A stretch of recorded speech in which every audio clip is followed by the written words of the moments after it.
Hi అండి, అందరూ ఎలా ఉన్నారు? బాగున్నారా? అంజలి అండ్ డాటర్ ఛానల్కి స్వాగతం అండి. ఈరోజు వీడియోలో నాటుకోడి పులుసు కుక్కర్లో చాలా త్వరగా ఈజీగా చేసుకునే పద్ధతి చేసి చూపిస్తానండి. నాటుకోడి పులుసు తయారు చేయడానికి కావాల్సిన ఐటమ్స్ అండి: అర కేజీ నాటుకోడి కూర, అల్లం వెల్లుల్లి పేస్టు, కారం, ఉప్పు, మీడియం సైజు 2 పెద్ద ఉల్లిపాయలు, ఒక రెమ్మ కరివేపాకు, కొద్దిగా కొత్తిమీర, పసుపు, చికెన్ మసాలా, ఒక 4 పచ్చిమిర్చి, కూరకు సరిపడా ఆయిల్ అండి. ఇదిగోండి శుభ్రం చేసి పెట్టుకున్న నాటుకోడి కూర.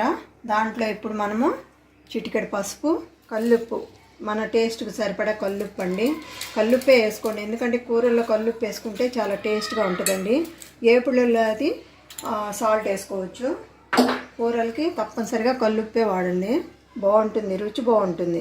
తర్వాత కారం అండి, ఎవరి టేస్ట్ని బట్టి వాళ్ళు చూసుకొని వేసుకోండి. కారము ఒక్కొక్కళ్ళు ఎక్కువ తింటారు, ఒక్కొక్కళ్ళు తక్కువ తింటారు కదండి. ఉప్పు కారాలు దాన్ని బట్టి చూసేసుకోండి. తర్వాత ఈ అల్లం వెల్లుల్లి పేస్ట్ అండి, అల్లం వెల్లుల్లి పచ్చి కొబ్బరితోటి పట్టానండి పేస్టు. ఇది ఒక 2 స్పూన్లు వేసుకుందాము.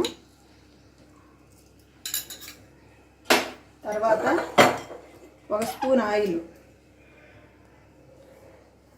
ఇవన్నీ వేసాక ఇప్పుడు ఈ మసాలా అంతా, ఉప్పు కారం మసాలా ఇదంతా ఇలా ముక్కలకు పట్టేట్టు చేతితోటి ఇలా బాగా కలపాలండి. ఇప్పుడు ఇలా ఈ కూర అంతా ఇలా ముక్కలకి ఇదంతా పట్టేట్టు కలిపి పక్కన పెట్టుకోవాలండి. ఇప్పుడు స్టవ్ వెలిగించి మంట మీడియంలో పెట్టుకుందామండి. దాని మీద ఇలా కుక్కర్ పెడదాము. కుక్కర్ పెట్టి ఇందాక చికెన్లో 1 స్పూన్ ఆయిల్ వేసి అంతా ఉప్పు కారం అంతా పట్టేట్టు కలిపాను కదండి. ఇప్పుడు మళ్ళీ కూర తయారు చేయడానికి ఇంకో 3 స్పూన్లు ఆయిల్ వేసుకుందామండి. ఈ ఆయిల్ కాలేలోపు ఇదిగోండి, నేను పెద్ద ఉల్లిపాయలు శుభ్రంగా కడిగి, మీడియం సైజు 2 పెద్ద ఉల్లిపాయలు అండి చూపించాను కదండి, అవి శుభ్రంగా కడిగి ఇలా సన్న ముక్కలు కోసుకోవాలండి. ఇదిగో 4 పచ్చిమిర్చి, ఇలా కరివేపాకు శుభ్రం కడిగి ఉంచుకున్నాను. ఎందుకంటే ఉల్లిపాయ ముక్కలు ఇంకా ఎక్కువ వేస్తే కూర తీయగా అవుతుందండి. అందుకని మన కూరకు సరిపడా చూసుకొని వేసుకోవాలండి. 1/2 కేజీకి మీడియం సైజు 2 పెద్ద ఉల్లిపాయలు సరిపోతాయండి. ఇంకెక్కువ వేస్తే కూర తీయగా ఉంటుంది. ఇదిగోండి ఆయిల్ వేడెక్కిందండి. ఇప్పుడు ఈ తరిగి ఉంచుకున్న పెద్ద ఉల్లిపాయలు, ఈ పచ్చిమిర్చి ముక్కలు వేసి వీటిని కొంచెం వేపుతామండి. అన్నీ బాగా వేగాలండి. ఇదిగోండి ఉల్లిపాయ పచ్చిమిర్చి ఇలా వేగిందండి. ఇప్పుడు మనము ఈ కరివేపాకు వేద్దాము. కరివేపాకు వేసి ఒక్కసారి ఇలా తిప్పినాక ఇప్పుడు మనము ఈ మసాలా ఉప్పు కారం కలిపి ఉంచుకున్న చికెన్ దీంట్లో వేసేద్దామండి.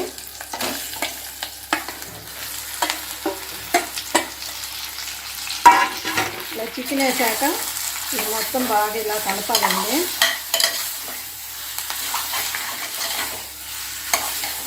ఇలా కలిపి మూత పెట్టి ఒక 5 నిమిషాలు ఆగుదామండి. ఒక 5 నిమిషాల తర్వాత చూపిస్తాను. ఇదిగోండి 5 నిమిషాలు అయిపోయిందండి.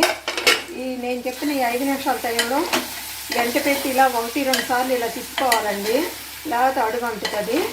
ఇప్పుడు దీంట్లో ఒక 1/2 గ్లాస్ వాటర్ పోద్దామండి.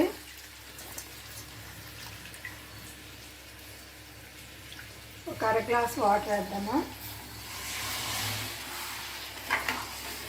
వాటర్ వేసి ఇలా తిప్పుకోవాలండి. ఇప్పుడు ఇలా తిప్పుకున్నప్పుడు ఉప్పు కారం సరి చూసుకోవాలండి. ఒకవేళ మనకు ఉప్పు కారం చాలకపోతే వేసేసుకోవచ్చు. ఇలా వాటర్ వేసి ఇలా తిప్పి ఉప్పు కారం సరి చూసుకున్నాక ఇంకా కుక్కర్ మూత పెడదామండి. కుక్కర్ పెట్టేసి స్టవ్ హైలో పెడదామండి. ఒక 4-5 విజిల్స్ వచ్చాక ఆపేద్దాం, స్టవ్ ఆపేద్దాం. ఇదిగోండి ఇలా 4-5 విజిల్స్ వచ్చాక స్టవ్ ఆపేద్దామండి. ఇదిగండి కుక్కరు ఆవిరిపోయిందండి. ఇప్పుడు ఓపెన్ చేసి చూద్దామండి. ఇదిగండి చూడండి, మూత తీస్తుంటేనే కమ్మటి వాసన వస్తుందండి. ఇదిగో ఇలా ఉడికిందండి. ఇప్పుడు మళ్ళీ మనము స్టవ్ వెలిగించేసి మీడియం మంట పెట్టుకోవాలండి. మీడియం మంట పెట్టుకొని ఒక 1/2 స్పూన్ చికెన్ మసాలా వేద్దామండి. చికెన్ మసాలా వేసి ఇలా గంటతోటి ఇలా కలిపి ఒక 2 నిమిషాలు కొంచెం ఈ మంట మీద ఉంచుదామండి. 2 నిమిషాలు ఉంచితే కూర రెడీ అయిపోతుందండి. అప్పుడు చూపిస్తానండి. చూడండి, ఇప్పుడు 2 మినిట్స్ అయిపోయిందండి. కూర తయారైపోయింది. ఇప్పుడు దీంట్లో ఇలా సన్నగా తరిగి ఉంచుకున్న కొత్తిమీర వేసేసి స్టవ్ ఆపేద్దామండి. నాటుకోడి పులుసు కుక్కర్లో ఈజీగా, చాలా త్వరగా, చాలా టేస్ట్గా ఎలా తయారు చేయాలో చూశారు కదండి. ఈ వీడియో కనుక మీకు నచ్చితే మా ఛానల్ని లైక్ చేయండి. మా వీడియో చూసినందుకు మీ అందరికీ ధన్యవాదాలు.